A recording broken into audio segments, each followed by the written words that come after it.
کیا ہوتا دوستو اگر اس دنیا میں صرف ایک ہی جینڈر ہوتا، یعنی کہ صرف مرد یا عورت؟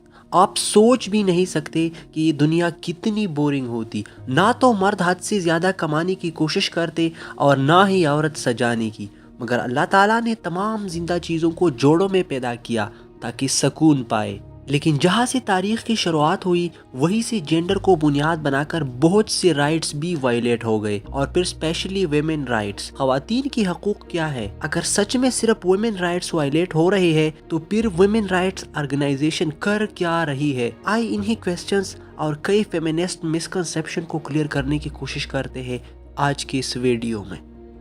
ہر انسان چاہے مرد ہو یا عورت زندگی گزارنے کے لیے ایک معاشرہ، ریاست یا مذہب ان کو خاص حد تک آزادی دیتا ہے، جسے ہم رائٹس کہتے ہیں۔ یہی حقوق اگر ہم ویمنز تک اسپیسیفک کریں تو ویمنز رائٹ کہلاتی ہے۔ ان میں فریڈم، پروٹیکشن، پریویلیجز اور اپرچونٹیز شامل ہیں۔ اب ہوتا کیا ہے کہ ہماری سوسائٹیز میں شروع سے ہی خواتین کے حقوق کو وائلیٹ کیا جا رہا ہے، جس کو مزید روکنے کے لیے اویئرنیس کے طور پر 8 مارچ کو ویمن رائٹس ڈے منایا جاتا ہے۔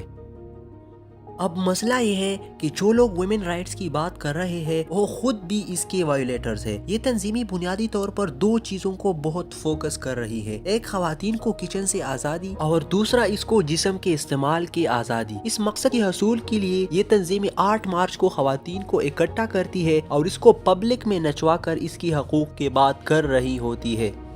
ان تنظیموں کی اصل حقیقت تو یہ ہے کہ نہ تو ابھی تک انہوں نے عافیہ صدیقی کے لیے ایک ہی آواز اٹھایا ہے اور نہ ہی یہ مہرنگ بلوچ جیسی خواتین کو سپورٹ کر رہی ہے جو کہ ریئل میں خواتین کے حقوق کی بات کر رہی ہے۔ امریکہ کے مدد سے چلنے والی یہ برائے نام تنظیمیں کیوں اس ایشو پر آواز نہ اٹھا پائی جب 2019 میں امریکی فوجیوں نے 20,000 خواتین کو ریپ کا نشانہ بنایا تھا؟ افغانستان ہو یا ویتنام، عراق ہو یا پاکستان، ان ممالک کے اندر امریکہ نے خواتین کی حقوق کی جتنی پامالیاں کی ہے اتہاس میں اس کا کوئی مثال ہی نہیں ملتا۔ لیکن پھر یہ تنظیمیں یہاں آ کر ہمیں ویمن رائٹس سمجھاتی ہے، لیکن ایسا بھی نہیں ہے کہ ہم دودھ کے دلے ہیں۔ ہمارا معاشرہ پیٹریارکل ہے، یعنی کہ یہاں مرد کی ڈومیننسی ہے۔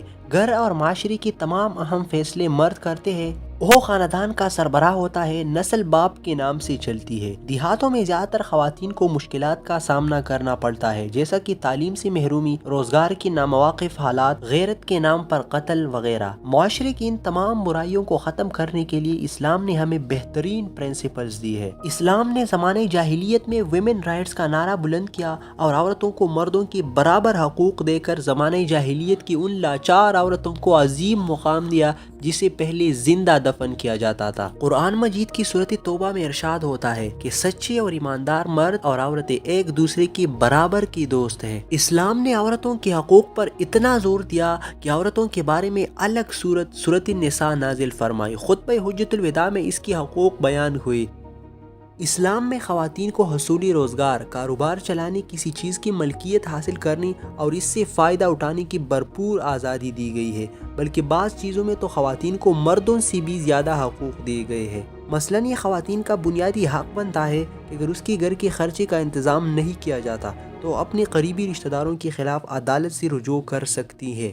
بدقسمتی سے ہمارا معاشرہ کنزرویٹو مائنڈڈ ہے، جو خواتین کو بعض ان حقوق سے بھی محروم کرتی ہے جس کی اجازت اسلام نے آلریڈی دے رکھی ہے۔